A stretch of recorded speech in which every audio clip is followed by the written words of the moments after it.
What's the story, guys? Coach Roddy here.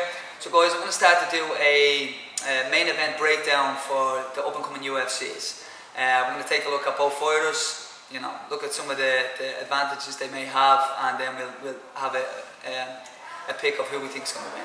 So this weekend we have Max Holloway and Dustin Poirier in the lightweight interim belt. Great fight.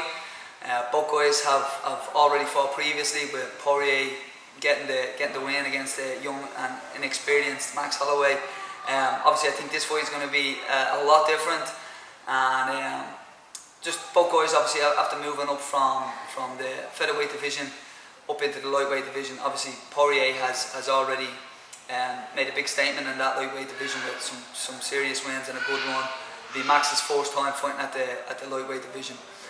So let's get into it. Let's look at some of the advantages both fighters will have. So first off, we have Max Holloway, featherweight champion, moving up. Some of the things that Max does very well that I think we should be watching out for in the fight is, one thing he does is maintains range very, very well.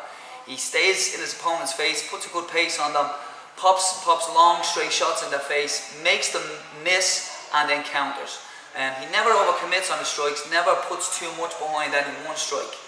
And he sets a serious pace. If you look at him in the Ortega fight, as the rounds went on, he started to up the pace and put more pressure on Ortega. I think we'll see this in the Poirier fight, and I think, if Max Holloway can go in, keep those long straight shots in Poirier's face, draw the shots out of Poirier, make him miss, and then counter, I think he'll have a lot of success. Poirier, on the other hand, starts fast from the get-go, goes out, tries to get in your face.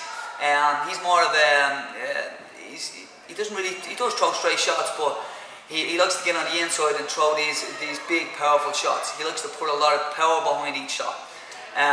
If he can get inside against Holloway and stay on the inside, throw those looping hooks and switch his stance and get to the outside and bang those big shots, he might have a good chance of causing an upset. Another thing Poirier does very well is he mixes up the wrestling.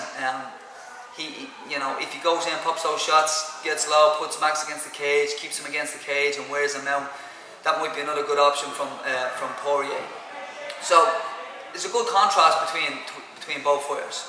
Long, straight, high output fighter against a more gritty, grimy kind of powerful puncher.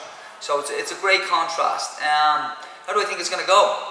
In my opinion, I honestly think I'm going to have to go with Max. I think Max is the favourite. I think he's improved the most between both fighters. Both fighters have improved an awful lot over the years, but Max has made the biggest improvements. I think if Max goes in, as I said, keeps this fight long, pops those long straight shots, mixes it up well,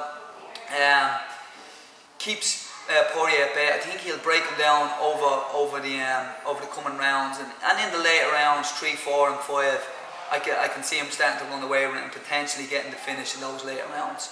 But at the end of the day, guys, it's mixed martial arts, so you never know, anything can happen. So just be tuning in on Saturday night, and if you can, guys, or if you want, stick your prediction down below, and we'll see who can get the right prediction. Alright, guys, I hope you enjoyed the little breakdown, and if you do, please like and subscribe, and I'll catch you on the next one. Cheers.